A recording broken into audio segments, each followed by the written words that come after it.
Bismillahirrahmanirrahim. Assalamualaikum warahmatullahi wabarakatuh. Alhamdulillahirabbil alamin wassalatu wassalamu ala asyrafil anbiya'i wal mursalin nabiyina Muhammadin wa ala alihi washabbihi ajmain, amma ba'd. Jamaah rahimanillah wa iyyakum. Kita lanjutkan kajian Bulughul Maram. Pembahasan kita adalah hadis dari Hudzaifah Ibnul Yaman, ya, hadis dari Hudzaifah Ibnul Yaman yang berkaitan dengan disyaratkannya debu di dalam tayammum. Jadi di dalam hadis ini tayammum itu disyaratkan dengan tanah yang mengandung debu. Jadi bukan sembarangan segala yang ada di permukaan bumi. Ini hadis yang akan kita bahas. Tentu nanti ada khilafiyah, perselisihan pendapat di kalangan para ulama, apakah boleh dengan selain debu, misalkan pasir atau sesuatu yang secara umum berada di atas permukaan bumi. Tidak harus debu. Itu nanti ada perselisihan pendapat di kalangan para ulama. Tapi kita akan bahas hadisnya terlebih dahulu. Qala al-mu'allif rahimahullahu taala, menulis kitab Bulughul Maram, Al-Hafidz Ibnu Hajar Al-Asqalani rahimahullahu taala mengatakan, wa fi hadithi Hudzaifah 'inda Muslimin, dan di dalam hadisnya Hudzaifah yang diriwayatkan oleh Imam Muslim, beliau hanya membawakan bagian yang berkaitan dengan pembahasan kita ini. Kan hadisnya panjang, dipotong. Dikatakan di dalam riwayat tersebut, wa ju'ilat turbatuha lana tahuran, dan dijadikan tanahnya bagi kami, bagi kita sebagai alat bersuci. Idza lam najidil ma'a, apabila kami tidak mendapati air. Ya, apabila kami tidak mendapati air. Ini riwayat Hudzaifah, potongan dari riwayat yang panjang. Kemudian riwayat kedua masih potongan juga, wa an Aliin radhiyallahu anhu 'inda Ahmad, dan dari Ali radhiyallahu anhu. Kalau tadi riwayat Imam Muslim, kalau ini riwayat Imam Ahmad, ya, dari Ali yang diriwayatkan di dalam kitab Musnad Ahmad. Riwayatnya bunyinya adalah wa ju'ilat turabu li tahuran, dan dijadikan tanahnya untukku sebagai alat bersuci. Kalau tadi kan umum, bagi kami atau untuk kami. Kalau ini untukku, berarti maknanya sama. Tapi dua-duanya di sini dikaitkan dengan turab, debu atau tanah. Nanti akan diterangkan, ya, bumi secara umum, kemudian bagian dari bumi secara khusus. Ya. Kalau secara umum berarti ada batu, ada pasir, ada tanah. Kalau secara khusus bisa yang mengandung debu, ini kan khusus. Tetapi meskipun namanya khusus, masuk dalam keumuman bumi juga kan seperti itu. Nah, di sini nanti ada pembahasan di dalam permasalahan ini. Adapun hadis yang pertama tadi yang diriwayatkan oleh Imam Muslim ini, beliau yaitu Imam Muslim membawakan riwayat ini di dalam Kitab Al-Masajid, ya. Kitabul Masajid wa Mawadhi'is Shalah. Kitab masjid dan tempat-tempat salat. Ya, masajid, masjid-masjid dan tempat-tempat salat. Ya. Masjid jelas dipersiapkan buat salat. Tempat-tempat salat belum tentu tempat khusus, kan seperti itu. Di mana saja yang penting suci. Ini dari jalur Abu Malik Al-Asy'a'i. Nah, ini salah seorang rawi yang meriwayatkan hadis tentang apa? Tentang kunut subuh nih. Abu Malik Al-Asy'a'i. Ya. Namanya siapa? Ini kan Abu Malik kan kunyah. Abu Malik kan pernah bertanya, aku bertanya kepada ayahku, "Wahai ayahku, engkau pernah sholat bersama Rasulullah sallallahu alaihi wasallam, kemudian bersama Abu Bakar, Umar, Utsman, kemudian Ali. Apakah mereka semuanya kunut di waktu sholat subuh?" Nah, ini kan pertanyaan siapa? Abu Malik kepada ayahnya. Dijawab, "Ai bunai muhdats." Wahai anakku, itu adalah perkara yang muhdats. Nah, beliau pula yang meriwayatkan hadis tentang ini, tentang tayamum. Beliau meriwayatkan dari Rib'i ibni Hirash, dari Hudzaifah. Abu Malik Al-Asy'a'i meriwayatkan dari Rib'i ibni Hirash, dari Hudzaifah radhiyallahu anhu. Hudzaifah berkata, qala Rasulullah sallallahu alaihi wasallam. Rasulullah sallallahu alaihi wasallam bersabda, "Fuddilna 'alan nasi bi thalathin." Kita, yaitu kaum muslimin, dilebihkan atas seluruh manusia dengan tiga perkara. Dengan tiga perkara. Ju'ilat sufufuna kasufufil malaikah. Yang pertama, dijadikan saf, yaitu barisan salat kita sebagaimana saf atau barisan para malaikat. Ini yang pertama. Wa ju'ilat lanal ardu kulluha masjidan.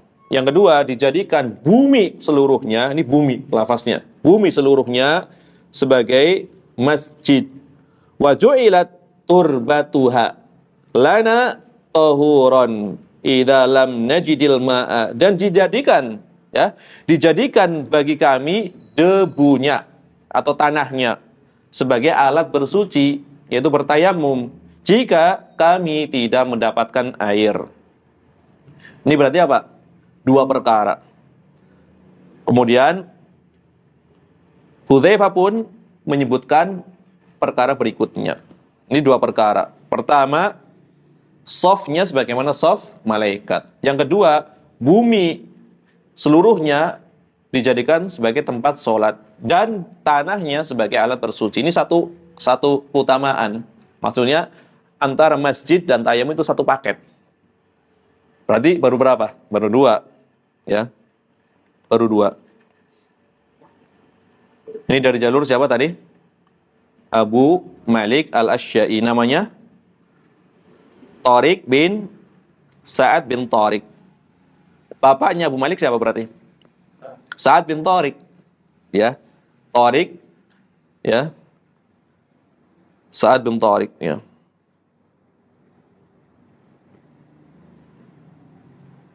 Atau nama beliau, ya, nama Abu Malik Al-Asy'a'i. Nama Abu Malik Al-Asy'a'i adalah Sa'ad bin Tariq, ya, nama beliau. Jadi dalam riwayat yang lain disebut dengan namanya, dari Sa'ad bin Tariq atau dari Abu Malik Al-Asy'a'i. Berarti nama beliau, ya. Nama Abu Malik adalah siapa? Sa'ad bin Tariq, ya. Kemudian menyebutkan riwayat yang semisal. Tapi yang ketiga kan belum disebutkan tadi. Kan baru dua tadi, ya. Ya. Yang ketiga disebutkan dari jalur yang diriwayatkan oleh Imam Muslim. Nah, ini yang ketiganya kita sebutkan. Yang ketiganya, wa utitu haula'il ayati akhira suratil Baqarah min kanzi tahtal arsh lam yu'ta ahadun minhu qabli wa la yu'ta minhu ahadun ba'di. Ini yang ketiga. Keutamaan yang ketiga, aku diberi ayat-ayat, yaitu akhir dari surat Al-Baqarah, dari perbendaharaan yang di bawah arsy, ya, yang belum pernah diberikan kepada seorang pun sebelumku dan tidak akan diberikan kepada seorang pun setelahku. Ini riwayat riwayat Imam Ahmad, kemudian Imam Ibnu Huzaimah, kemudian Sunan Kubro, tapi dengan sanad sesuai syarat Imam Muslim. Nah, ini yang ketiga. Berarti 3 keutamaan ini. Ini berbeda dengan 5 keutamaan. Sebagiannya berbeda dengan 5 keutamaan yang lalu. Berarti udah tambah lagi nih keutamaannya, ya. Ini dijadikan apa? Yang tambahannya di sini adalah softnya seperti soft malaikat. Yang kedua apa? Diberikan akhir surat Al-Baqarah. Kan punya keutamaan. Apa itu akhir surat Al-Baqarah? Hah? Akhir surat Al-Baqarah. Keutamanya apa? Ini kan cuma globalnya. Ada khususnya keutamanya. Akhir surat Al-Baqarah. Tidaklah seorang membaca dari ayat tersebut kecuali dia akan mencukupinya. Apabila seorang membacanya pada malam hari, penutup surat Al-Baqarah, maka ayat tersebut telah mencukupinya. Yaitu dimulai dari apa? Amanar rasulu bima unzila ilaihi min rabbihi wal mu'minun. Ya, sampai akhir ayat. Tuh ayat yang diberikan kepada Nabi SAW. Kekhususan, tidak diberikan kepada orang sebelumnya.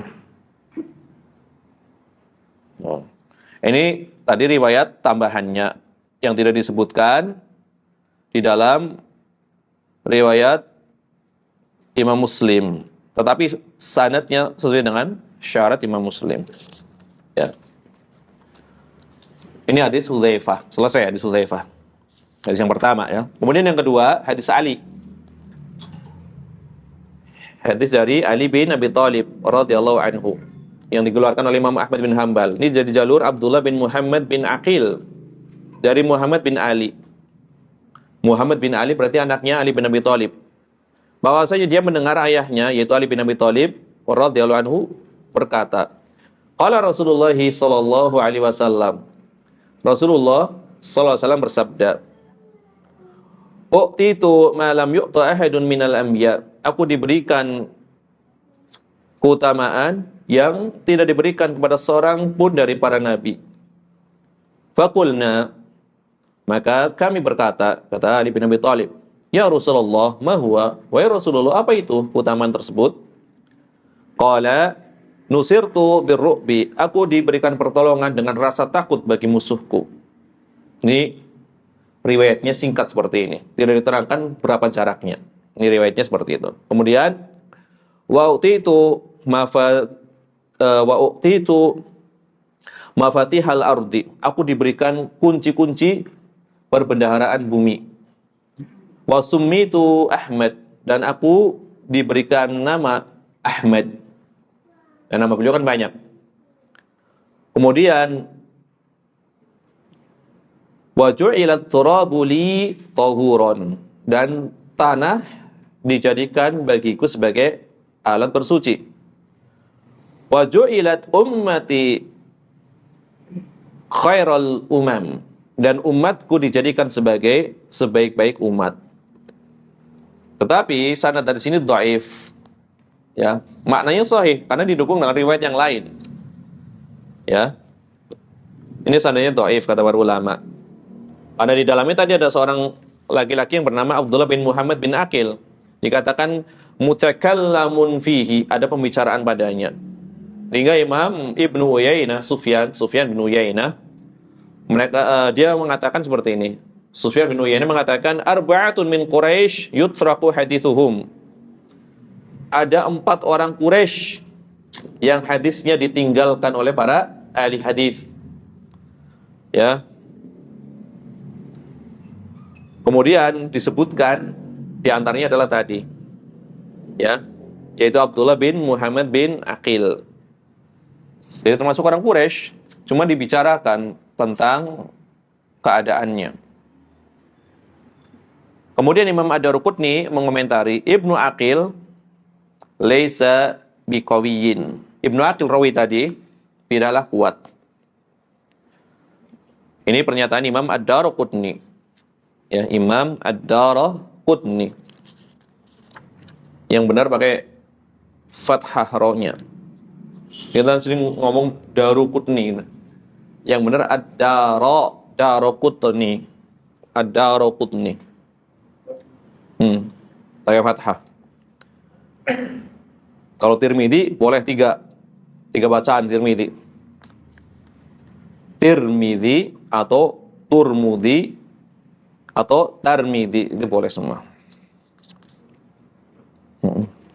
Adapun Al-Hafidz Ibnu Hajar di dalam kitab beliau Taqrib mengomentari tentang Ibnu Aqil ini, sadukun. Dia seorang yang soduk. Soduk berarti apa? Sangat jujur. Cuma tidak sampai thiqah. Dia ada orang yang soduk, berarti bukan pendusta. Fi hadithihi linun. Tetapi di dalam hadisnya ada kelemahan. Lin. Wa yuqalu, dikatakan tentang keadaan Ibnu Aqil ini, taghayyara bi akharata. Hafalannya ketika tua mengalami perubahan. Ya wajar, kan bisa pikun, bisa apa. Itu kalau memang terbiasa meriwayatkan hadis dengan hafalan. Kalau dengan tulisan, tetap sikoh selama kitabnya ada. Kalau hilang atau terbakar, menjadi dhaif. Biasanya seperti itu. Tapi kalau mengandalkan hafalan, lihat keadaan tuanya. Banyak yang meriwayatkan, ternyata setelah tua, bertambah umur, sering keliru. Sering salah dalam meriwayatkan hadis. Berarti dilihat. Riwayat yang diambil dari dia ketika masih muda atau ketika sudah tua. Nah, jadi sama-sama dari satu orang, nanti diperhitungkan riwayatnya. Ada yang sahih, ada kalanya dhaif. Tergantung murid yang junior atau senior. Kalau senior biasanya murid ketika mengambil hadis dari hafalan beliau yang masih bagus. Tapi kalau junior, katanya sudah tua baru berdatangan, ya tinggal sisa-sisa hafalannya. Padahal orangnya sama. Ini rumitnya ilmu hadis kan seperti itu. Di sanadnya si fulan. Kenapa si fulan di dalam hadis ini riwayatnya sahih? Kenapa di dalam hadis ini riwayatnya dhaif? Dilihat dari kepada siapa dia meriwayatkan. Oh, ternyata di sini meriwayatkan kepada murid senior, berarti masih bagus. Ternyata di hadis ini meriwayatkan kepada murid junior, berarti udah tua. Seperti itu. Ya kembali lagi, ya masalah seperti ini kan ijtihadiyah. Sebagaimana dalam permasalahan fikih ada ijtihadnya. Dalam menghukumi rawi juga ijtihadiyah, tapi dilihat usulnya, asalnya dulu. Dia orang seperti apa, kan itu yang paling penting.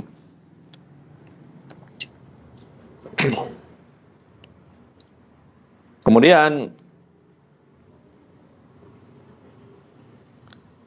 Syekh Abdul Al-Fauzan ketika membawakan komentar para ulama ini, kemudian beliau mengatakan was-shawab insyaallah anna hadithahu la yanzil an rutbatil hasan. Yang benar insyaallah hadisnya Ibnu Aqil ini tidak turun dari derajat hasan. Ya minimal hasan lah, seminimal-minimalnya hasan, ya. Kenapa? Karena pembicaraan pada beliau itu dari sisi hafalannya, bukan dari sisi kejujurannya, kan gitu. Hafalnya doang yang diperselisihkan, apakah berubah atau enggak, kan seperti itu. Padahal beliau ya secara pribadinya adalah seorang yang soduk, yang sangat jujur, ya. Hanya saja kalau misalkan beliau menyendiri di dalam riwayat, perlu berhati-hati. Tapi kalau misalkan dijadikan sebagai syawahid, penguat, ini kan sebagai syawahid kan tadi yang kita bawakan, maka hadisnya bisa dipakai, kan gitu. Nah, kalau menyendiri tidak ada riwayat kecuali dari dia, baru hati-hati. Ini riwayat yang semisal banyak dari orang-orang yang thiqah. Ya, hanya memang ada beberapa tambahan riwayat tadi, ya. Aku diberi nama Ahmad, kan tambahan. Tapi kan yang lainnya sama. Dijadikan bumi ya bagiku sebagai alat bersuci. Ya. Kemudian Imam At-Tirmidzi Beliau murid Imam Al-Bukhari, maka sering bertanya. Kata Imam Tirmidzi seperti ini, Sa'altu Muhammadan. Aku pernah bertanya kepada Muhammad, yaitu Muhammad bin Ismail, Imam Al-Bukhari. Ya. Tentang seorang rawi yang bernama tadi, Abdullah bin Muhammad bin Aqil. Biasanya kalau rawi itu dinisbatkan langsung ke kakeknya karena populer. Harusnya kan Abdullah bin Muhammad bin Aqil, langsung Abdullah bin Aqil, anaknya Aqil. Nah, kayak Syafi'i ke kakeknya. Imam Ahmad bin Muhammad harusnya, tapi kakeknya lebih terkenal, Hambal. Jadi Imam Ahmad bin Hambal. Nah, jadi Ibnu Hambal adalah Ibnu Muhammad harusnya. Ini banyak seperti itu. Kayak Ibnu Taimiyah, ya anaknya Taimiyah, kakek jauh. Kalau Syekhul Islam namanya adalah Ahmad bin Abdul Halim bin Abdus Salam, bin terus bin, ya sampai bin Taimiyah, gitu. Kayak Imam Ibnu Daqiqil Id kan sama, ya. Daqiqul Id itu kan julukan untuk kakeknya, tapi dia dikatakan sebagai anaknya Daqiqil Id, anaknya tepung hari raya. Kalau berkaitan dengan Ibnu Daqiqil Id ada dua versi. Versi pertama karena kakeknya yang punya madrasah besar, madrasah ahli hadis ketika itu di Mesir, itu sering memakai kopiah yang sangat putih. Ya ketika melaksanakan sholat Id, keluar ya memakai peci yang sangat putih. Saking putihnya seperti tepung, ya tepung hari raya, maka dikatakan sebagai tepung hari raya. Iya. Ini versi satu, ini diriwayatkan. Versi kedua adalah kakek beliau ini ketika itu mau khutbah Id, ya kan?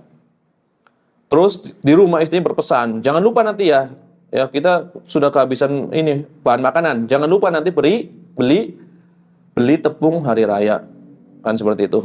Tepung buat dimasak di hari raya.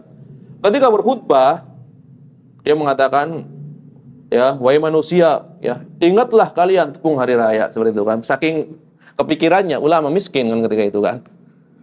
Akhirnya dijuluki sebagai tepung hari raya. Dipesan seperti itu.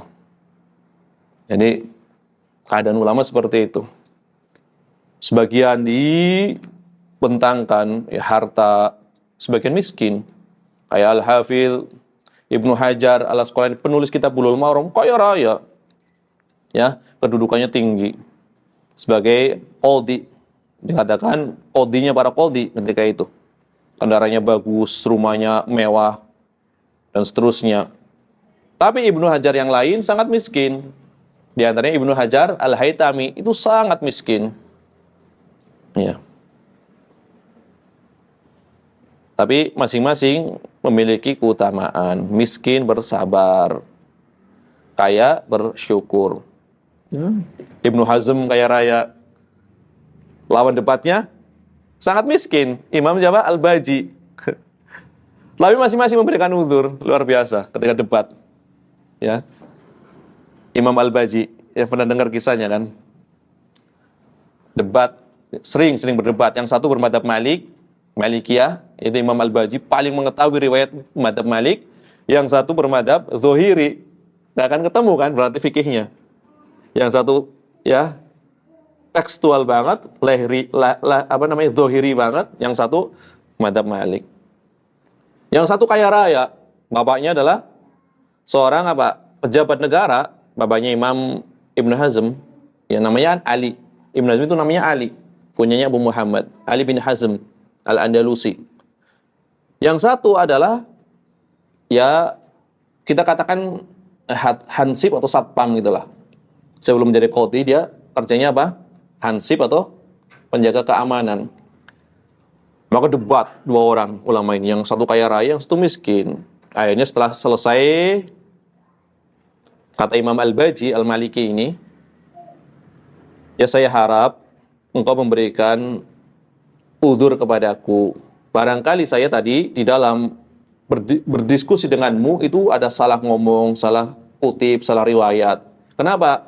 Karena saya belajar itu di bawah lampu-lampu jaga malam. Jadi saya memanfaatkan lampu sambil jaga malam untuk mempelajari kitab ya. Wajar kalau saya tadi ngomong ada nukilan yang salah. Miskin gitu kan. Lampunya aja pakai lampu keamanan itu yang buat ronda. Belajarnya pakai lampu ronda ini buat melihat gini. Ya mungkin kurang jelas. Miskin keadaannya. Berarti berdalil dengan apa? Berdalil dengan kekurangan harta kan gitu. Kalau saya salah wajar, fasilitasnya kurang. Tapi Ibnu Hazm tidak kalah cerdas. Ya saya juga minta uzur kalau saya salah ngomong, salah riwayat. Kenapa? Ya karena saya itu belajar di bawah lampu-lampu emas gitu. Paham nggak? Kamu diuji dengan kemiskinan, saya diuji dengan kekayaan. Kan berat kalau orang kaya untuk bisa jadi orang alim. Fasilitas saya sangat banyak. Di bawah lampu-lampu emas, di bawah apa? Mimbar emas. Kan tergoda dengan gemerlap dunia. Sebagaimana engkau ya diuji dengan kesusahan, saya juga diuji dengan kemewahan. Dua-duanya ujian. Nah, sering memberi undur kan seperti itu. Ya. Ya ibaratnya gini, ya antum udah miskin, kalau nggak pinter ya mau ngapain lagi kan gitu. Ya, apa yang mau dibanggakan kan seperti itu. Kalau saya kaya raya, godaannya banyak. Nah, jadi dua-duanya ujian. Berarti cerdas kan Imam Ibnu Hazm. Ya, termasuk di antara ulama yang paling cerdas di zamannya. Maka suatu ketika Syekh Muhammad Al-Amin Asy-Syinkiti Al-Maliki itu mengajar kitab Rawdatun Nadhir ya. Kitab Rawdatun Nadhir wa Junnatul Munadhir, kitab usul fikih dalam mazhab Hambali. Beliau Malikiyah.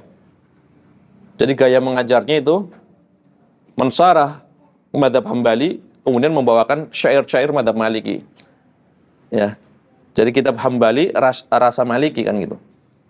Ya, ada kitabnya Mudzakkirah Ushul Fiqh Syekh Muhammad Al-Amin Asy-Syinkiti. Kita ketahui bahwasanya Imam Ibnu Hazm kan dari mazhab Dzahiri. Itu punya kaidah sendiri kan dalam masalah usul. Usul mereka banyak sendiri kan. Nah, sampai pada kritikan terhadap kekakuan mazhab Dzahiri. Saking tekstualnya seperti itu kan. Dikritik secara ilmiah oleh Muhammad Al-Amin Asy-Syinkiti. Setelah mengkritik, maka beliau baru memuji. Tetapi mereka para ulama di antara Imam Ibnu Hazm itu jelas lebih alim dari kami. Jelas lebih bertakwa dari kami. Seperti itu. Jadi seandainya Imam Ibnu Hazm hidup zaman ini, maka tidak ada yang lebih alim daripada Imam Ibnu Hazm. Ya. Antum jangan lihat dohiriyahnya, lihat siapa yang dilawannya. Maksudnya lawan debat itu siapa? Ahli fikih. Ibaratnya raksasa keilmuan dari 4 madhab yang dihadapi oleh Imam Ibnu Hazm. Ya, jadi kalau Imam Ibnu Hazm hidup zaman sekarang tentu paling alim. Karena levelnya yang dihadapi level imam besar. Ya, level imam besar. Nah, ini insafnya Syekh Muhammad Al-Amin Asy-Syinkiti tetap memuji. Kalau hidup zaman sekarang paling alim Ibnu Hazm. Gitu. Ya. Karena sebagian riwayat-riwayat beliau yang dinisbatkan kepada mazhab Dzahiri kadang nggak benar. Padahal Dzahiri nggak ngomong seperti ini. Dikatakan Dzahiri ngomong seperti ini. Jadi untuk menunjukkan kejumudannya, kekakuannya. Ya, biar dianggap sangat konyol mazhab Dzahiri. Padahal belum tentu. Kalau pengen mengetahui minimal ya sedikit ya, tentang mazhab Dzahiri, baca kitab Al-Muhalla. Nggak ngawur-ngawur amat sebenarnya. Kalau bahasa kitanya ngawur amat Dzahiri. Nggak ngawur amat, dalil semua riwayat. Makanya karena kita terbiasa ya katanya-katanya gitu, jadi repot. Katanya-katanya. Kalau melihat langsung kitab Al-Muhalla, mikir juga, alim juga ini pendalilannya. Tidak ada satupun kecuali haddatsana fulan. Beliau masih membawakan lengkap dengan sanadnya, padahal di abad keempat beliau. Jadi rawahu Ibnu Hazm ya, kitab Al-Muhalla. Ya ini sedikit ya tentang kegigihan para ulama. Semuanya ujian, miskin ujian, kaya juga ujian.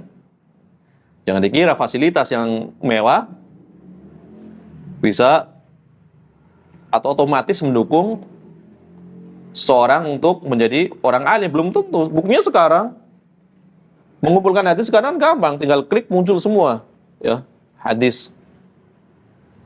Tetapi apakah bisa dia menyusun hadis bagaimana ulama terdahulu yang tidak ada alatnya? Harusnya kan sekarang lebih bisa harusnya. Tertibkan, tinggal klik. Ternyata seorang itu membutuhkan taufik ya, membutuhkan pertolongan dari Allah Subhanahu wa taala. Jadi ilmu ini adalah ilmu agama, ad-din adalah warisan dari para nabi. Ya. Maka yang menjadi ahli waris para nabi adalah para ulama. Ya, al-ulama'u warasatul anbiya. Ulama adalah ahli waris para nabi. Biasanya diterjemahkan apa? Pewaris. Pewaris itu yang mewariskan sebenarnya. Tapi maksudnya sama sih. Enggak maksudnya secara bahasa. Tapi ini diterjemahkan gini. Ulama adalah pewaris para nabi. Pewaris itu yang mewariskan. Berarti harusnya apa? Ulama adalah ahli waris gitu harusnya. Ya. Pewaris itu yang meninggalkan. Ya. Antum meninggal. Antum pewaris. Ya. Yang masih hidup berarti ahli waris antum gitu loh.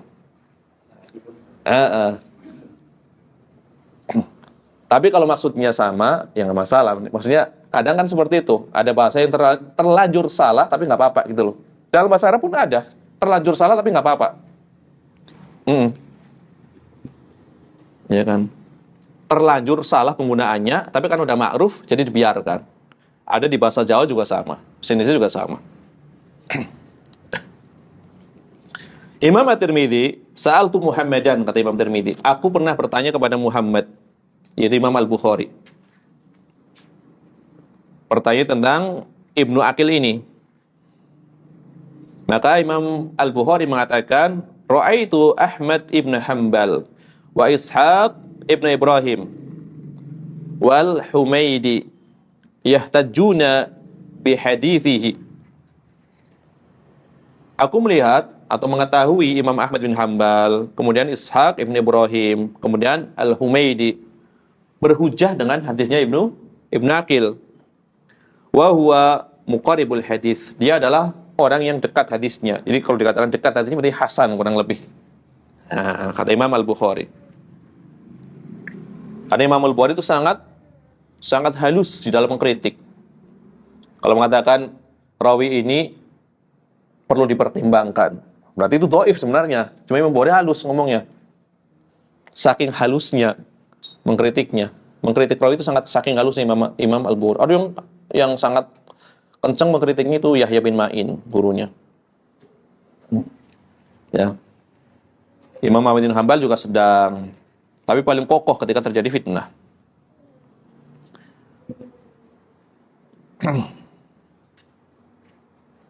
Kemudian ya, satu lagi pernyataan para imam, di antara Imam Ibnu Abi Hatim. Saltu abi, aku bertanya kepada ayahku. Ayahku berarti siapa? Abu Hatim Ar-Razi. Tentang sebuah riwayat yang dipersisikan, ya, yang bersumber dari siapa tadi? Ibnu Aqil. Nah, yang meriwayatkan dari Ibnu Aqil itu banyak. Di antaranya adalah Said bin Salamah bin Abil Hisam dari Ibnu Aqil. Ini yang pertama. Dari siapa? Said bin Salamah. Yang kedua, dari jalur Zuhair bin Muhammad. Terus dari akhir. Dari siapa? Ibnu Aqil. Berarti ada dua rawi ini meriwayatkan. Dari Said bin Salamah. Yang kedua, Zuhair bin Muhammad. Semuanya meriwayatkan dari Ibnu Aqil. Hadisnya mirip-mirip kayak tadi.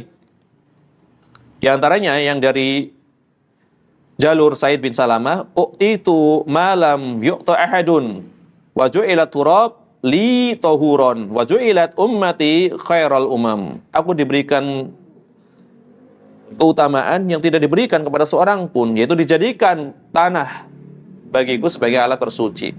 Kemudian dijadikan umatku sebagai sebaik-baik umat. Kan sama riwayatnya. Dua-duanya meriwayatkan seperti ini dari dua jalur yang berbeda. Maksudnya dari orang yang meriwayatkan dari Muhammad bin Aqil. Maka komentarnya juga berbeda. Ya. Hadisnya Sa'id bin Salamah itu khoto, keliru. Adapun hadisnya Zuhair ini tadi adalah sahih. Sama-sama padahal ujung-ujungnya sama kan riwayatnya. Tapi karena rawinya adalah rawi yang dia anggap tidak sahih, dikatakan nggak sahih secara sanad. Nah ini kan ujung-ujungnya sama ini riwayatnya. Ternyata yang satu hadisnya dhaif, yang satu hadisnya sahih. Karena rawi yang di dalamnya yang menyebabkan penghukuman dari sisi sanad. Maka kalau ada kritikan misalkan, kan banyak kritikan kan terhadap Syekh Al-Albani kan. Ini nggak konsisten nih Syekh Al-Albani misalkan gitu. Di kitab ini mengatakan hadisnya hasan, riwayat ini. Di ini mengatakan dhaif. Padahal nggak salah Syekh Al-Albani. Memang sama lafaznya, cuma ini jalur ini maksudnya. Beliau memasukkan misalkan di jalur ini, di silsilah Pak. Silsilah hadis dhaif ya. Jadi hadis-hadis yang semuanya dhaif dibawakan riwayat ini, bunyinya sama otomatis redaksinya. Ternyata misalkan di silsilah shahihah membawakan hadis yang semisal dengan jalur sanad yang berbeda. Ternyata sahih. Orang fokusnya apa? Fokus kepada redaksi hadisnya. Katanya hadis yang bunyi ini dhaif kata Syekh Albani. Kenapa beliau mengatakan di tempat lain di Irwaul Ghalil mengatakan hadis ini sahih? Ini kontradiksi. Padahal nggak kontradiksi. Nah gitu maksudnya. Kayak tadi ini kan rawinya tadi yang satu dikatakan nggak sahih, yang kedua dikatakan sahih, dua jalur yang berbeda, tetapi bunyinya sama. Makanya tadi dikatakan kalau menyendiri dari rawi yang dhaif otomatis nggak kuat, tapi kalau sebagai pendukung ya otomatis dilihat kan asal riwayatnya yang sahih gitu. Kalau sama dengan riwayat yang sahih berarti dihukumi meskipun sanadnya dhaif, redaksinya sahih. Nah seperti itu. Ya. Ini kerumitan di dalam riwayat kan seperti itu. Ya. Kerumitan di dalam riwayat hadis yang dikaitkan dengan perbedaan menghukumi rawi ya. Dah. Tahrij sampai sini aja, tahrijnya udah. Kita langsung ke pembahasan hadisnya. Ya. Bismillah.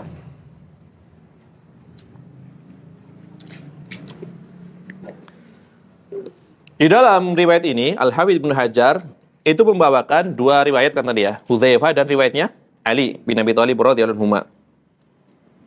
Karena dua riwayat ini itu sebagai pengikat hadis sebelumnya. Kalau hadis sebelumnya buminya masih umum, dijadikan bumi sebagai alat bersuci. Bumi kan umum, tetapi di sini apa? Tanahnya atau debunya. Berarti ada apa di sini? Kalau dalam bahasa usul fikih, bahasa awamnya khusus betul. Bahasanya adalah muqayyad. Nah, ada umum ini. Ada umum, ada khusus. Ada mutlak, ada muqayyad. Kalau ini muqayyad. Diikat dengan sifat tertentu. Kalau umum contohnya nih, ya. Sesungguhnya ya setiap manusia itu umum. Innal insana lafi khusrin. Manusia semuanya rugi. Itu umum. Kemudian kecuali orang-orang yang beriman dan seterusnya. Ini khusus. Umum dan khusus. Umum dan khusus. Tapi kalau mutlak dan muqayyad contohnya seperti ini. Ya. Muliakanlah ya seorang laki-laki yang ada di musola ini. Nah, ini bukan umum, ini mutlak. Ya kan? Memang tidak ditentukan, ya kan? Tapi asal udah memuliakan satu orang udah cukup, kan gitu. Nah, ini namanya mutlak. Tapi misalkan ini, muliakanlah orang yang di musola ini yang dia misalkan apa? Yang dia selalu hadir tepat waktu misalkan selama seminggu berturut-turut. Nah, ini muqayyad. Ini muqayyad, diikat dengan hal tertentu. Jadi sama-sama umum, tapi disebutnya bukan umum. Sebutnya mutlak. Kalau umum berarti kan seluruhnya. Muliakanlah seorang laki-laki di masjid ini. Kan laki-laki banyak. Dari satu sisi memang umum, ya kan? Tapi itu maksudnya mutlak. Kalau umum berarti semuanya dimuliakan. Antum pilih salah satu udah cukup. Nah, itu namanya mutlak. Gitu loh. Siapapun bebas. Yang penting sudah memuliakan seorang laki-laki, berarti antum sudah memenuhi perintah ini. Itu. Muliakanlah, ya, seorang laki-laki di sini yang memakai peci yang berkilauan misalkan. Berarti satu orang doang udah diikat berarti. Berarti yang pecinya nggak berkilauan nggak dimuliakan. Berarti antum doang. Nah, itu muqayyad maksudnya. Kan laki-lakinya banyak di sini. Nggak bebas lagi. Bebas berarti masih mutlak. Muliakanlah seorang laki-laki. Bebas. Pak Indro boleh. Udah cukup satu orang. Ya. Kalau ada syaratnya, muliakanlah laki-laki yang di musola ini yang pecinya berkilauan. Satu orang doang, antum doang berarti. Gitu. Nah, hadis ini adalah hadis yang muqayyad. Jadi tanahnya bukan sembarang tanah. Tapi tanahnya adalah tanah yang mengandung debu. Ya. Yang ada debunya seperti itu. Kemudian ikatan berikutnya adalah berkaitan dengan ketiadaan air. Ada dua, ya. Atau dibalik juga nggak apa-apa. Yang pertama adalah pengikatnya adalah idza lam najidil ma'a, jika tidak mendapatkan air. Berarti kalau mendapatkan air tidak boleh tayamum, ya. Ini ditunjukkan, ya. Ikatan ini ditunjukkan oleh firman Allah Ta'ala, falam tajidu ma'an fatayammamu sa'idan thayyiba. Dan kalian tidak mendapati air, maka bertayamumlah dengan sa'id yang baik. Sa'id itu adalah, asalnya adalah setiap yang ada di atas permukaan bumi itu sa'id. Mau tanah, mau batu, mau kerikil, mau pasir, asal bahasanya seperti itu. Ya. Berarti ketiadaan air ini menjadi apa? Menjadi syarat yang mutlak yang harus ada. Ini ijma, ya. Yang kedua adalah sakit. Nah, sakit. Jadi syaratnya apa? Tidak mendapati air di dalam hadis ini. Pertama, tidak mendapatkan air berdasarkan firman Allah Ta'ala di dalam surat An-Nisa ayat 43. Yang kedua tadi, ya, harus dengan debu. Kan dikatakan wa ju'ila turbatuha, dijadikan debunya atau tanahnya, atau wa ju'ila turabu li tahuron, dijadikan tanahnya untuk sebagai alat bersuci. Berarti ini mengikat, ya, hadis yang mutlak sebelumnya. Karena hadis yang sebelumnya, riwayat yang dulu dikatakan wa ju'ilat liyal ardu masjidan wa tahuron, satu paket dijadikan untuk bumi. Bumi kan masih umum, ya. Bumi seluruhnya. Berarti apapun, yang penting masih ya mengandung unsur bumi. Ya, mau pasirnya, mau batunya, mau kerikilnya, berarti kan bebas. Nah, kemudian di sini waju'ilat liyal ardu, ada alif lam. Sedangkan alif lam di sini adalah lil istighraq dalam usul fikih, sebagai penuntasan, ya. Lil istighraq, penuntasan, lil istighraq afrodil jinsi, yang mencakup seluruh jenis tanah, berarti kan itu. Berarti apapun. Seluruh jenis bumi maksudnya. Berarti apapun, tanahnya, pasirnya, batunya, dan seterusnya. Adapun yang diikat itu karena tadi ada riwayat lain. Berarti diikat dengan tanah yang berdebu, yang mengandung debu, kan seperti itu. Nah, disinilah para ulama berbeda pendapat, ya. Pendapat yang pertama tadi disyaratkan yang sah digunakan untuk tayamum adalah tanah yang berdebu tadi. Tanah yang mengandung debu. Ya. Ini adalah madhab Syafi'i dan Imam Ahmad bin Hambal. Jadi memang tanahnya harus ada debunya. Ya.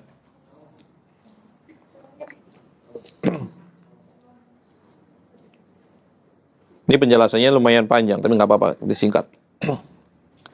Di antara dalilnya dari madhab Syafi'i dan madhab Hambali itu banyak.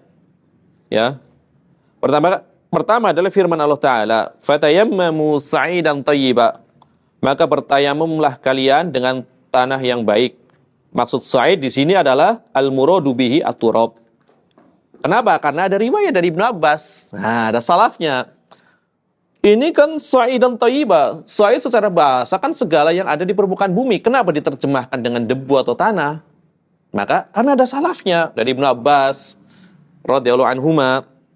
Beliau mengatakan, "Atsabus sa'id turabul harthi." Sebaik-baik sa'id, sebaik-baik permukaan bumi adalah tanah yang berdebu, kan gitu.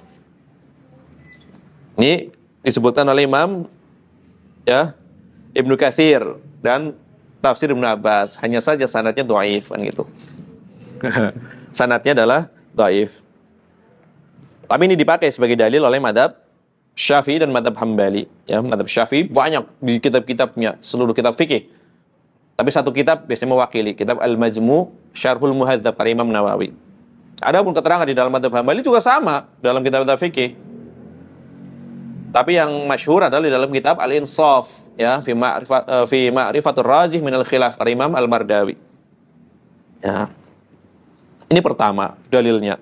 Sa'id maknanya adalah debu, tanah yang mengandung debu. Berdasarkan siapa? Tafsir Ibn Abbas.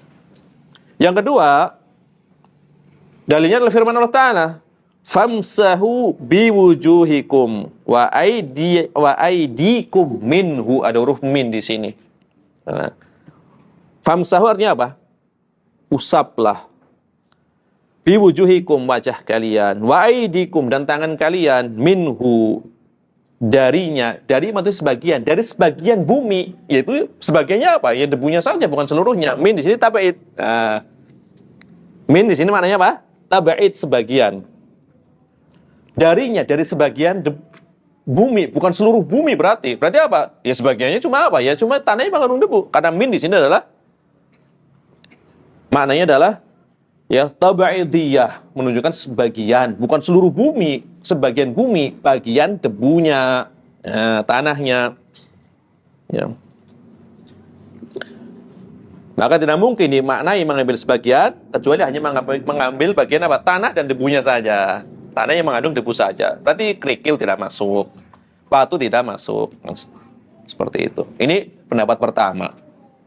Pendapat madhab Hambali dan madhab Syafi'i. Pendapat yang kedua, tidak disyaratkan harus debu, ya. Bahkan boleh bertayamum dengan setiap apapun yang mengandung unsur tanah. Berarti setiap apapun yang ada di permukaan bumi, yang penting mengandung apa? Unsur tanah, ya. Debunya, debunya otomatis boleh. Kemudian apa lagi? Debunya otomatis boleh. Kemudian kerikilnya juga boleh. Kemudian batuannya juga boleh, pasirnya juga boleh. Yang penting bagian permukaan bumi. Apa yang ada di bagian permukaan bumi, yang di atas bumi. Ini makna dari sa'id, sa'idan thayyiba, tanah yang baik, ya, seperti itu. Ya. Jadi beda tafsir. Lagi-lagi seperti itu. Kemarin khilaf karena beda tafsir. Tentu ada kalangan salafnya. Jadi seperti ini, fikih itu dalilnya ada ayat, ada hadis. Nah, kalau misalkan ayatnya tegas, langsung ayat, waris misalkan. Kalau ayatnya masih global, bisa dirinci dengan hadis apabila ada hadis yang merincinya. Kalau nggak ada, dengan perkataan para sahabat, kan gitu. Kemudian yang menguatkan pendapat kedua ini, berarti pendapat kedua ini bebas ya. Yang penting masih mengandung unsur apa? Unsur bumi atau unsur tanah. Nah, karena sa'id dan thayyiba maknanya adalah wajahan minal ardi ya, tahuron, permukaan bumi yang suci. Imam Az-Zajjaj ini punya kitab bagus, ya, yaitu Ma'anil Quran, makna-makna Al-Quran, kata-kata dalam Al-Quran di syarah maknanya. Beliau mengatakan, la a'lamu baina ahli lughah ikhtilafan fi anna as-sa'ida wajhul ardi.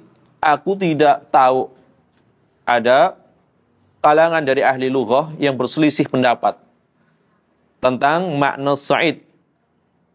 Bahwasanya makna sa'id adalah permukaan bumi, bagian yang ada di permukaan bumi. Berarti umum berdasarkan perkataan ini.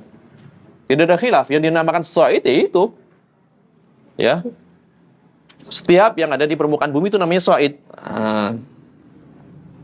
Maka pendapat yang kedua ini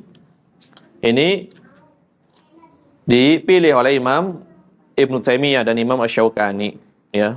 Beliau terangkan dalam Nailul Autar oleh Imam Asy-Syaukani. Adapun Syekhul Islam Ibnu Taimiyah di Majmu' Fatawa. Ya. Jadi min di sini bukan menunjukkan sebagian, ya. Tetapi min di sini maknanya adalah bayaniyah atau ibtidaiyah. Sebagaimana surat Al-Bayyinah kan ada minnya. Innal ladzina kafaru min ahlil kitabi. Sesungguhnya orang-orang kafir dari sebagian ahli kitab, atau yakni ahli kitab maknanya. Minnya di sini maknanya sebagian atau yakni? Sesungguhnya orang-orang kafir yakni ahli kitab atau sebagian ahli kitab? Yakni. Nah, di sini maknanya adalah min adalah bayaniyah. Yang maknanya adalah menunjukkan keterangan, bukan menunjukkan sebagian. Maknanya apa? Bahwasanya mengusap itu harus menggunakan soid. Bukan mengusap itu adalah harus menggunakan sebagian dari soid. Beda maknanya. Harus dari ini, dari soid. Soid adalah bagian setiap yang ada di permukaan bumi. Menunjukkan minyak keterangan dari permukaan bumi, ya, bukan dari dalam bumi, kan gitu. Berarti menunjukkan apa? Keterangan. Ini maknanya keterangan atau ibtidaiyah, maknanya permulaan, ya. Bahwasanya permulaan mengusap yaitu dari menempelkan ke soid. Ini awal mulanya kan nggak langsung diusap. Jadi dari mengambil baru diusap. Bukan dari sebagian. Jadi maknanya adalah bukan sebagian. Ya, makna pertama adalah keterangan. Yang boleh digunakan untuk tayamum adalah dari permukaan bumi. Berarti bukan sebagian. Yang penting permukaan bumi. Atau yang kedua, tayamum itu dimulai dari menempelkan tangan ke permukaan bumi, baru diangkat, baru diusapkan. Berarti permulaan maknanya, bukan menunjukkan sebagian. Ini pendapat kedua seperti itu. Ya. Pendapat kedua seperti itu. Karena qarinah, indikasi menunjukkan hal tersebut, ya. Berdasarkan keumuman riwayat yang ada, ya. Karena dikatakan dalam nas yang tegas, siapapun dari kalangan umatku apabila mendapati waktu sholat, maka hendaklah dia melakukan sholat, yaitu dia bertayamum dengan tanah apabila tidak mendapatkan air, karena tanahnya sebagai alat bersuci. Ini yang pertama alasannya. Jadi min di sini tidak menunjukkan apa? Tidak menunjukkan sebagian, tapi menunjukkan keterangan atau permulaan. Keterangan harus dengan ini, itu keterangan. Permulaan berarti memulai dengan menempelkan ke bumi. Kemudian berkaitan dengan ayat, kan tadi surat apa yang dibawakan? Surat Al-Maidah dan surat An-Nisa. Dua-duanya ini ada ayat tayamumnya. Di An-Nisa ada, kemudian di Al-Maidah juga ada. Dua-duanya ada. Ini dibahas dari sisi sisi mana yang lebih dulu turun. Di dalam surat An-Nisa tidak ada min, tidak ada huruf min. Min kan bisa ditarik ke tiga makna, keterangan, kemudian apa lagi? Permulaan atau sebagian. Ini nggak ada di surat An-Nisa. Adanya lafaznya gini, fatayammamu sa'idan thayyiba famsahu biwujuhikum wa aidikum. Bertayamumlah, nggak ada min, ya. Bertayamumlah dengan tanah yang baik, maka usaplah wajah kalian dan tangan kalian. Ya. Jadi nggak ada apa? Nggak ada minnya di sini. Nah, sedangkan surat An-Nisa itu lebih dahulu dari surat Al-Maidah. Ya. Beberapa tahun seperti itu.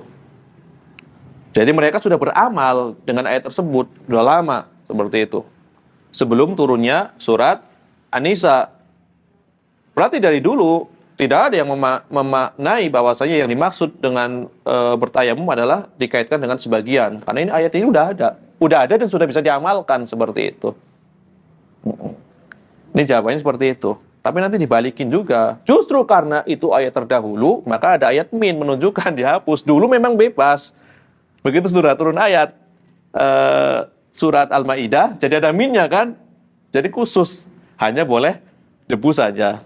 Nah, itu madzhab Hambali sama Syafi'i. Nah, logikanya seperti itu. Logika madzhab kedua, ayat ini kan lebih dulu. Ayat yang terdahulu tidak ada minnya, tidak menunjukkan adanya sebagian, tapi sudah bisa beramal tayamum, kan seperti itu. Dibalikin lagi sama Syafi'iyah. Justru karena sekarang ada minnya, yang dulunya tadinya boleh, sekarang hanya khusus untuk debu.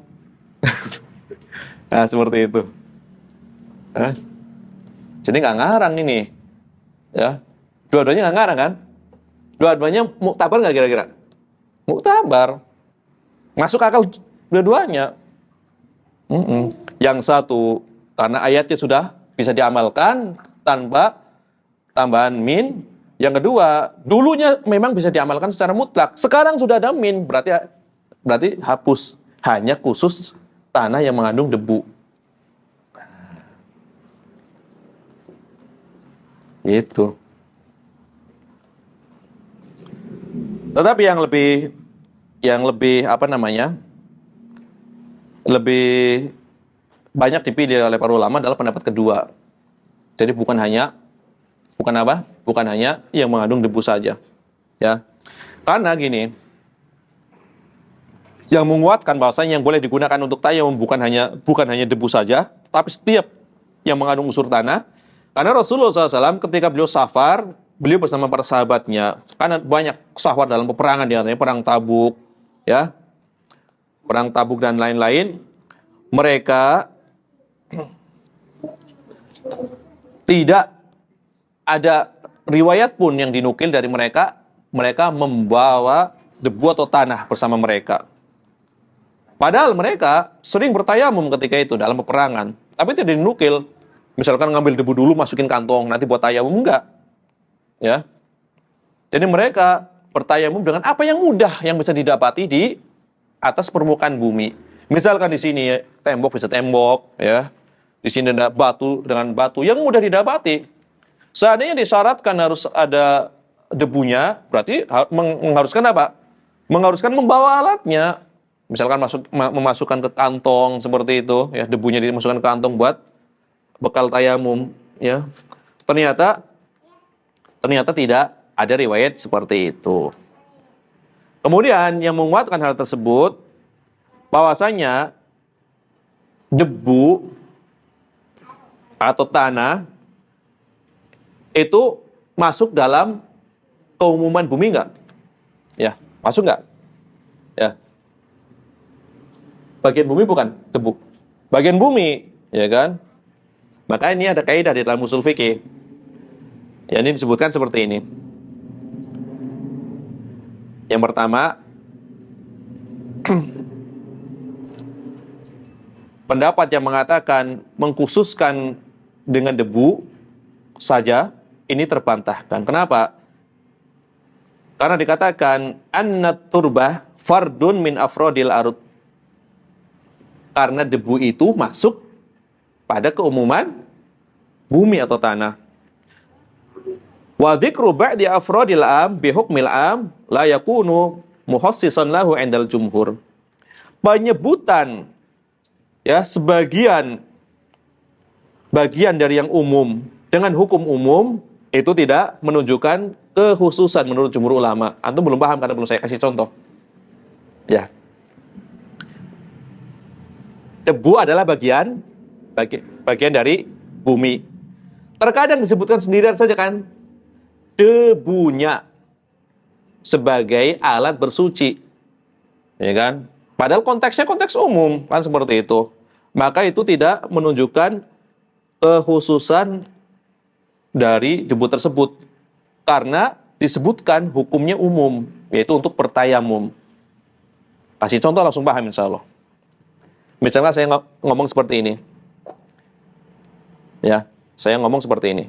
Muliakanlah para siswa dan muliakanlah Zaid. Zaid bagian siswa bukan? Ya, berarti kan penyebutan khusus, ya. Tapi dia masuk ke umuman siswa bukan? Ya. Tapi perintahnya umum nggak hukumnya? Umum, sama-sama dimuliakan. Sama-sama dimuliakan. Muliakanlah seluruh siswa. Muliakan pula Zaid. Berarti perintahnya umum nggak? Umum, agar dimuliakan semua. Tapi Zaid disebut sendirian. Zaid masuk ke umuman siswa, meskipun disebut sendirian, tapi karena masuk ke umuman siswa dalam kaitan hukum yang umum, maka tidak menunjukkan kekhususan. Kan seperti itu. Bertayamumlah dengan bumi yang baik, tanah yang baik, dan bertayamumlah dengan debu. Ya kan? Debu disebutkan secara sendirian, bagian dari apa? Dari bumi. Tapi perintahnya satu, untuk bertayamum. Nah, maka tidak menunjukkan kekhususan. Sebagaimana muliakanlah para siswa dan muliakanlah Zaid. Intinya apa? Yang penting dimuliakan, dia masuk dalam keumuman meskipun disebut sendiri. Intinya apa? Bertayamum, dia masuk dalam bumi yang digunakan untuk bertayamum meskipun disebut sendirian, yaitu debu. Nah, kalau udah kayak contoh paham berarti kan. Beda kalau misalkan seperti ini, ya. Ada pengkhususan, misalkan ini. Muliakanlah para siswa, ya. Tetapi jangan muliakan Muhammad.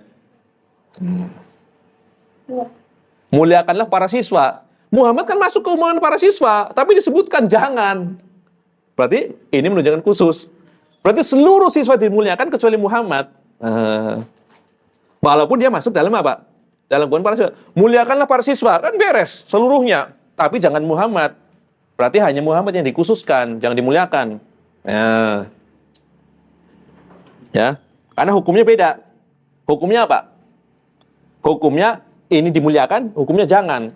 Kalau tadi kan hukumnya sama-sama digunakan untuk bertayamum. Ya. Sama-sama digunakan untuk bertayamum. Bertayamumlah dengan bumi. Nah, misalkan gitu. Bertayamumlah dengan bumi. Dan bertayamumlah dengan debu. Perintahnya sama, penyebutan ya satu bagian yang ia masuk dalam keumuman itu tidak menunjukkan kekhususan. Jadi gitu kan. Yang kedua, penyebutan turab ini lafaz ya. Maka dalam istilah usul fikih disebut sebagai mafhumul laqab. Dan mafhumul laqab itu lemah menurut jumhur ulama ahli usul ya. Maka yang lebih apa namanya? Yang lebih mudah adalah pendapat yang kedua, ya. Bahasanya boleh bertayamum dengan apapun yang ada di permukaan bumi yang masih mengandung unsur apa? Unsur tanah, pasirnya, kemudian kerikilnya, kemudian apa lagi? Batuannya. Ya. Ini perang kaidah berarti kan seperti itu kan. Ya. Ada usul, ada beda tafsir, ya, ada perbedaan di dalam menggabungkan riwayat-riwayat. Ya. Sebenarnya intinya di sini kajiannya. Intinya di ujung ini, boleh bertayamum dengan apapun yang ada di permukaan bumi yang masih mengandung unsur tanah, kan seperti itu. Cuma untuk masuk ke sini harus diterangkan. Sehingga kita ketika udah di luar, udah nggak ribut lagi. Oh, Syafi'i wajar, ada Ibnu Abbas yang mengatakan harus makna soid adalah apa? Makna soid adalah tanah yang mengandung debu. Selainnya berarti enggak. Nah, seperti itu. Jadi meskipun tidak sepakat, tetap bisa saling menghormati. Kan fungsinya seperti itu. Jadi fungsi membawakan pendapat yang banyak itu bukan untuk diamalkan semua, tetapi mengetahui, bisa memposisikan diri. Ketika ada yang beda, tidak langsung menyimpang. Ini menyimpang karena beda ini yang nggak sama dengan yang diajarkan. Nah, tidak terburu-buru jadinya. Ya, dan enaknya kita mengetahui pendalilan dari pendapat yang berbeda, kan enak itu. Menyalahkan pendapat A, misalkan pendapat A salah menurut kita. Kita tidak tahu pendalilannya. Ini kan lemah. Ya. Kita tidak tahu pendalilan mereka, sudah buru-buru mengatakan lemah. Padahal kalau menyalahkan, boleh menyalahkan secara ilmiah, tapi kita tahu pendalilannya. Sehingga pendapat ulama tersebut tidak direndahkan. Ya. Tidak direndahkan. Imam Syafi'i pendapatnya lemah. Misalkan seperti itu ngomongnya. Padahal belum tahu. Udah jelas-jelas seperti ini riwayatnya. Padahal belum tahu bagaimana Imam Syafi'i berdalil. Seandainya tahu, oh seperti itu wajar. Karena Imam Syafi'i berdalil seperti itu. Walaupun tidak sepakat, tapi hormati. Nah, ini yang banyak hilang dari sebagian kita. Kan? Prinsipnya seperti itu. Yang namanya kebenaran, satu. Harus satu yang benar. Harus kita katakan yang lain salah. Ya ini tergesa-gesa. Itu kalau ijma betul. Kalau kayak tadi, ayatnya para salaf saja sudah beda menafsirkan, bagaimana mungkin dikatakan kebenaran satu? Betul kebenaran satu, tapi di sisi Allah. Lah kalau kebenarannya di sisi Allah, bagaimana kita? Ya kita tetap beramal. Tetap beramal sampai batas ijtihad. Tentunya kita mengikuti ijtihad para ulama. Ketika kita sudah mengikuti ijtihad para ulama, udah aman. Tidak mengharuskan yang paling benar mana, nggak harus. Ya. Jadi kalau sudah mengikuti sebagian ulama itu muktabar, diakui, udah aman sebenarnya. Ya. Sudah aman.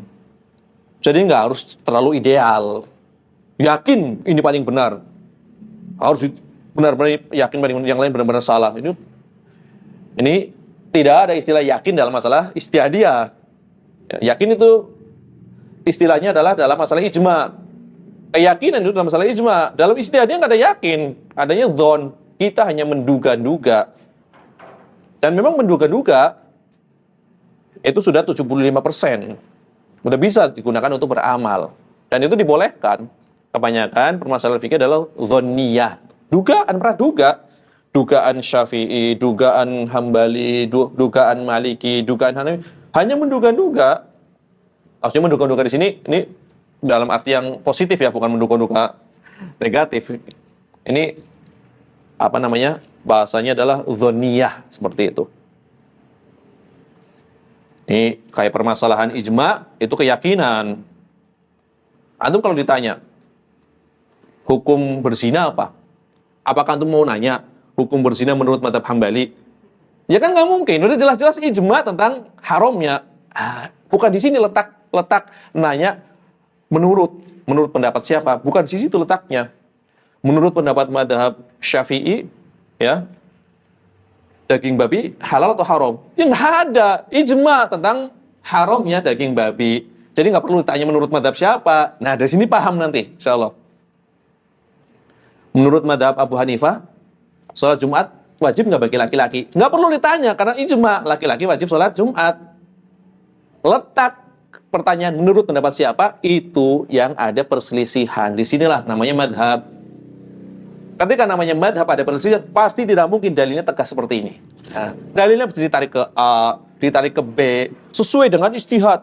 Ya, mencurahkan seluruh usahanya dalam ijtihad untuk para ulama tentunya yang berhak, sehingga mendapatkan kesimpulan. Tadi jelas dua ayat An-Nisa sama apa? Al-Maidah. Kalau menggunakan kaidah yang satu, surat An-Nisa turunnya dahulu menerangkan tentang tayamum, tidak ada keterangan sebagian. Berarti secara mutlak pakai bumi boleh. Ya, berarti min di sini maknanya adalah bayaniyah, keterangan atau ibtidaiyah. Versi yang pertama. Versi kedua, justru karena dulu nggak ada minnya, sekarang ada minnya, menunjukkan dihapus hukumnya. Dulu memang boleh semuanya. Kalau sekarang sudah turun ayat ini, jadi harus khusus. Beda tafsir. Ya, bisa nggak mengatakan yang paling benar A, paling benar B? Nggak bisa. Hanya condong ke A, condong ke B. Itulah fikih. Kalau sudah tahu seperti ini gampang, ya, nggak ribet lagi, ya, beda langsung salah. Sholat samping kita, waduh, nggak sesuai sunnah. Nah, nggak bisa seperti itu, ya, karena telah membedakan antara perkara yang ijma dengan perkara yang diperselisihkan. Makanya penting sekali sebenarnya bagi para penuntut ilmu, penting pertama itu sebelum masuk dunia khilaf sebenarnya mengetahui masalah-masalah ijma yang sepakat dulu, yang tidak ada bedanya dulu diketahui. Nah, ketika sudah tahu ini yang tidak ada beda semuanya ijma, itu enak nanti menyikapi. Ya, enak dalam menyikapi. Mana yang prinsip tidak boleh beda, mana yang ada keluasan, ya. Ya, keluasan di sini bukan liar juga, harus semuanya boleh. Beda, maksudnya keluasan dalam arti ada ruang istihad di situ. Ini perlu sering disampaikan berulang-ulang. Walaupun mungkin bosan nggak masalah. Soalnya dampaknya positif kalau mengetahui hal seperti ini, jelas. Antum tetap punya prinsip yang kuat, tetapi menyikap yang lain, antum bagus ya penyikapannya, kan gitu. Kalau slogannya cuma seperti itu, ya, kita kembali kepada Al-Quran Sunnah. Betul, nggak ada yang salah. Kembali kepada Al-Quran Sunnah. Kalau kita mengatakan itu salah, ya berbahaya juga. Memang betul. Semuanya harus kembali kepada Al-Quran dan Sunnah. Berarti harus ada, misalkan memang didapati harus ada dalil dari Al-Quran dan Sunnah. Itu udah tepat. Cuma yang jadi masalah, cara memahaminya. Kan di situ. Pembahasannya bukan Al-Quran dan Sunnah. Semuanya kembali kepada Al-Quran dan Sunnah. Cara memahaminya. Nah, ini yang penting. Metode memahaminya. Ya. Kenapa para ulama berbeda pendapat? Ternyata bukan mengingkari Al-Quran, bukan mengingkari As-Sunnah. Semua ulama nggak mungkin. Tidak mungkin para ulama sengaja mengingkari Al-Quran, nggak mungkin. Kalaupun terjadi kesalahan, bukan sengaja. Tapi ijtihad yang keliru. Tapi nggak mungkin. Ya, antum mengingkari Sunnah. Nah, ini gimana? Tidak mungkin ya, orang yang berakal, orang Islam yang berakal, terang-terangan berani mengingkari Sunnah, nggak mungkin.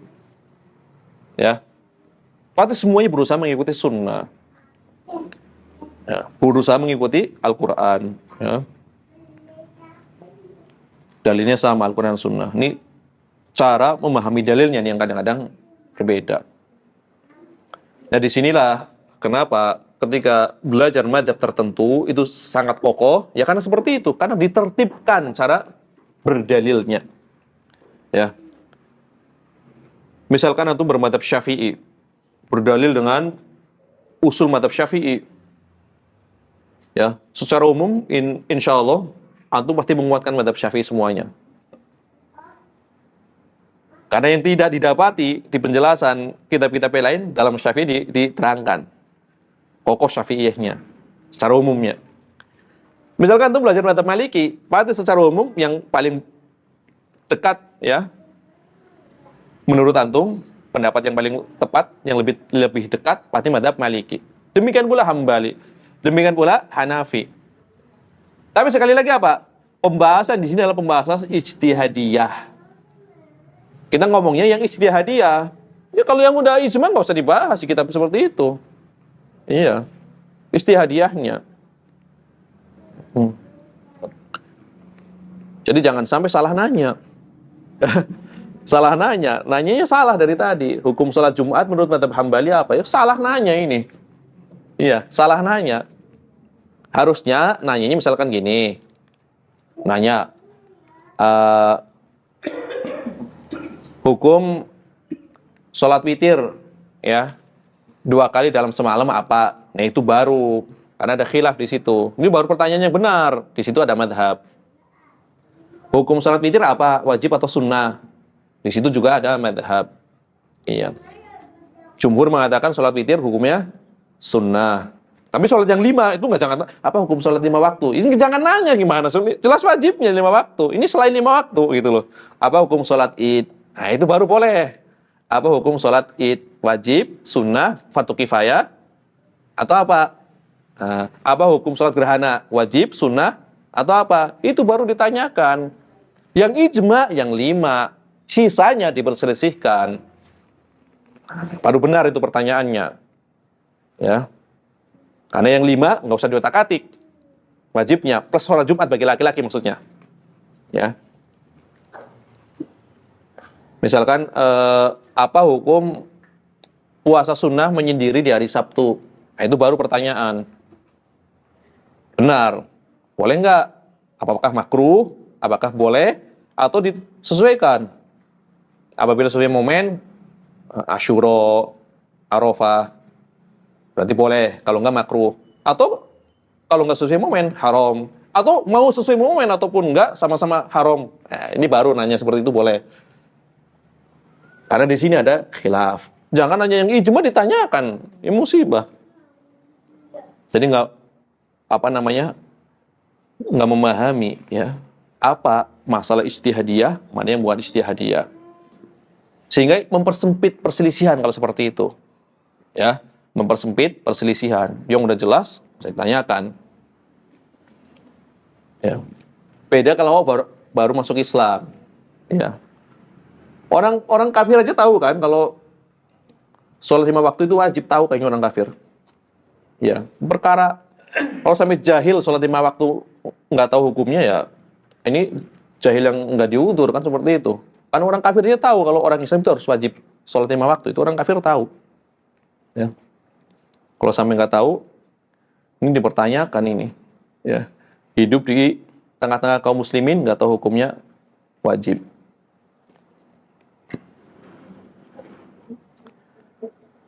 Ya ini barangkali yang bisa disampaikan pada pertemuan kali ini. Ya. Mudah-mudahan Allah Subhanahu wa taala memberikan taufiknya kepada kita semua. Subhanakallahumma bihamdika asyhadu an la ilaha illa anta astaghfiruka wa atubu ilaik. Wa sallallahu wasallam ala nabiyina Muhammad wa ala alihi washabihi ajmain. Walhamdulillahirabbil alamin. Assalamualaikum warahmatullahi wabarakatuh.